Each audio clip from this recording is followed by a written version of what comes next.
The government has no more fiscal resources. The wealthiest regions in the Yangtze River Delta and Pearl River Delta are running out of money. Over 1 million bathing centers have gone silent, and Wenzhou's foreign trade factories can't afford to pay wages.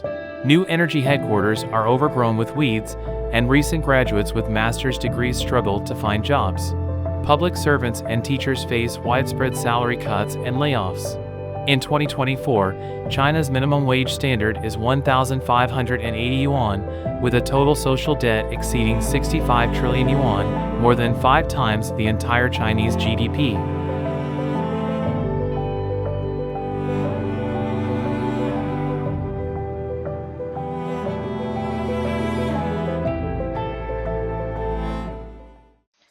Let me tell you a cruel truth about Wenzhou now. You might find it hard to believe that many Wenzhou residents, especially business owners, are living in extremely difficult conditions. Unlike previous years, when factories were busiest at this time, it's like filling bags with money at the end of the year. This year is different. It's not because there are no orders, it's because many factories dare not take orders. In our current shoe business, we might have to wait for 3 months or even more exaggeratedly, 6 months to receive payment. Before the Chinese New Year, we can't get the money, but we still have to pay our workers' salaries, settle payments to suppliers, and cover production costs. If we don't pay utilities, the landlord will immediately cut them off, and if we don't pay rent, we'll be evicted. So, it's really tough. We can't take big orders now, and even small orders are risky because of the poor market conditions. If we encounter a customer who disappears without paying, we would end up working for nothing in a year. That's why moving forward feels like stepping into an abyss, and stepping back feels like facing a cliff.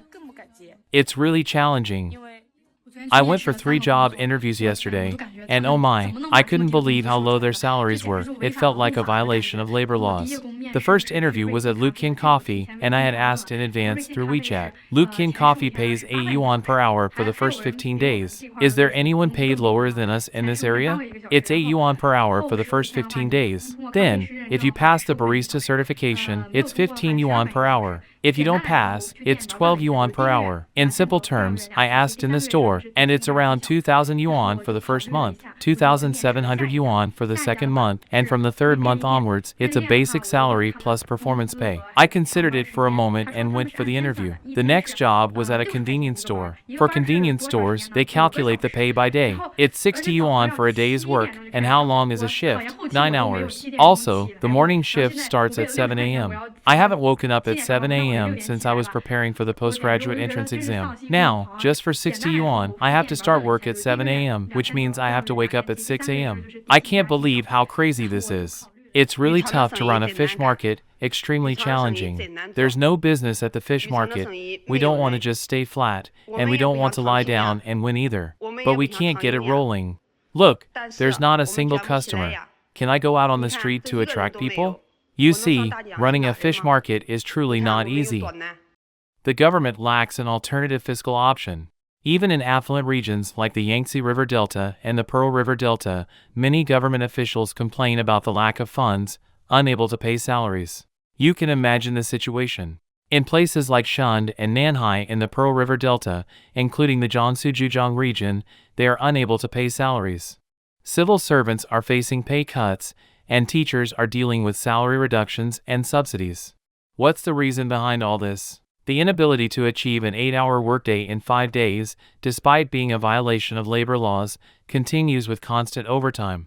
The reason is simple: a significant portion of employment in China relies on low-end manufacturing industries with extremely low basic salaries ranging from 1,580 yuan to 2,580 yuan. Considering the expenses of buying a car, a house, supporting a family, and even affording meals, many people choose voluntary overtime as they dare not offend these companies. The simple reason is that the high-end sector hasn't fully developed, lacking pricing power. It's unable to rely on technology or patents to make money. Faced with the choice between 2 evils, companies are forced to continue providing employment opportunities without hiring additional staff. These companies depend on squeezing surplus labor and value to generate profits. If the situation were to be properly regulated, these companies might not even have profits, and they might relocate to areas with higher profits, attracting even lower wage workers. This is why China's touted demographic dividend is based on the availability of cheap labor.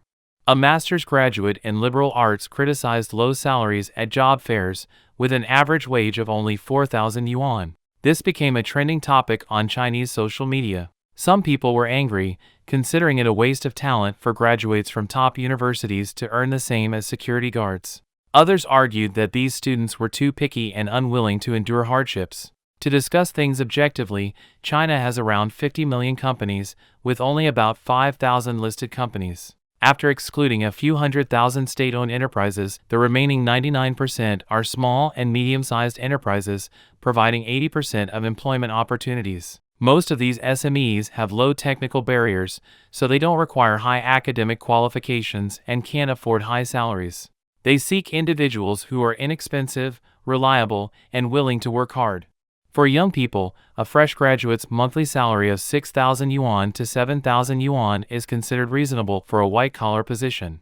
Having a bachelor's degree is a plus, but even without a college diploma, it's acceptable. So, aiming for high wages at offline job fairs is the wrong approach. Additionally, even in large companies, not all positions offer high salaries. In any industry, regardless of company size or job position, there are generally 4 categories: technical, functional, business, and support. From the average perspective, technical roles are lucrative, with high entry barriers and high salaries. Functional roles are the least cost-effective, with high entry barriers and low salaries. Business roles have low entry barriers but high salaries, and successful individuals often emerge from this category. The final category, support services, has low entry barriers and low salaries but is the easiest. So, individuals should assess their job types to determine their direction for higher wages. Even if you join a large company and work in a core technical or business position with a high salary, most people won't make it to the management level.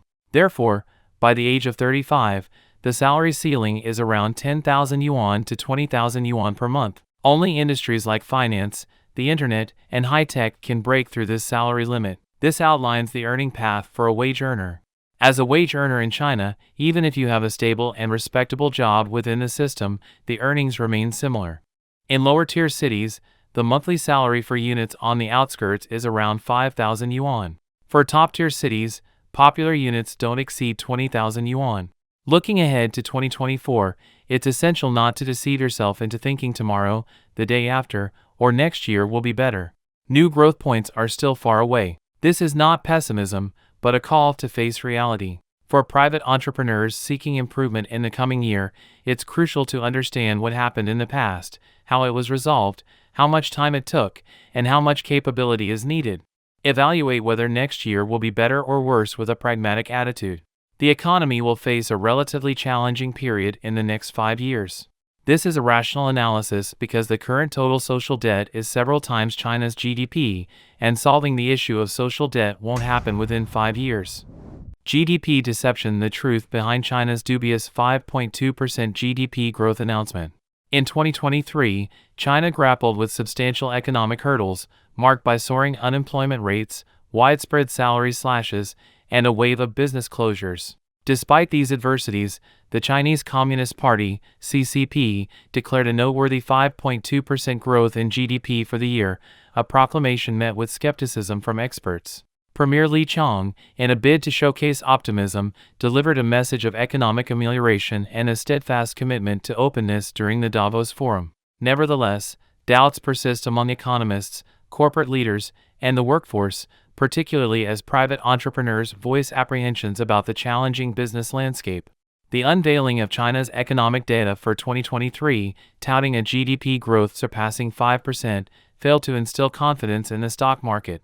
Significant drops were observed in major Chinese stock indices, underscoring a prevalent lack of faith, particularly among foreign investors who divested a substantial amount. Analysts underscore disparities in China's economic data, pinpointing a struggling stock market, challenges in the real estate sector, and obstacles confronting the 3 pillars of the economy: investment, consumption, and exports. The CCP's credibility comes under scrutiny as experts entertain the possibility of China being in an economic recession. Apprehensions surface regarding the opacity and politicization of statistical data, casting doubt on the veracity of the reported figures. Voices of skepticism resonate through international media, economic analysis circles, and even former officials, all underscoring doubts about China's economic trajectory. They accentuate the adverse effects of the real estate crisis, banking woes, and the withdrawal of global capital.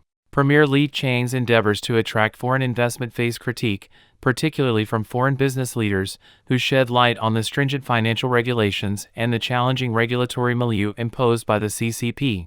Global fund managers' pessimism is evident as foreign funds are withdrawn from the Chinese stock market. This exodus of foreign businesses and investments is attributed to the prevailing political climate under the CCP.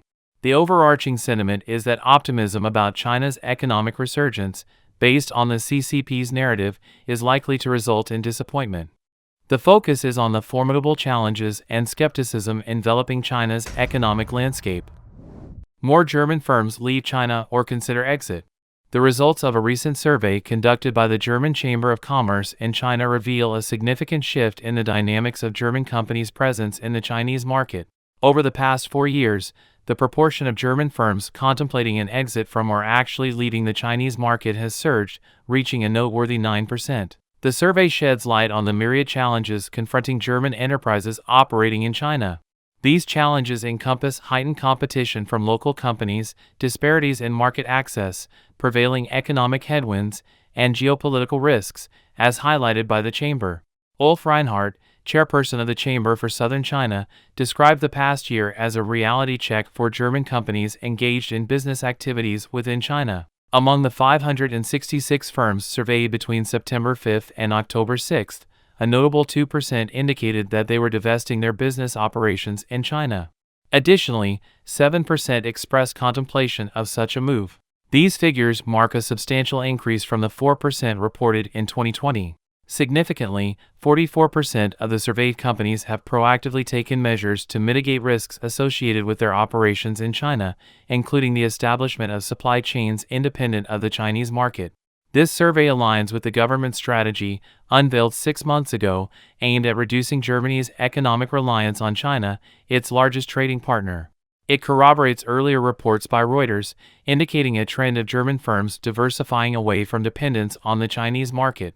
The broader context involves global concerns about China's assertive stance toward Taiwan, its activities in the South China Sea, and its tightening control over the domestic economy.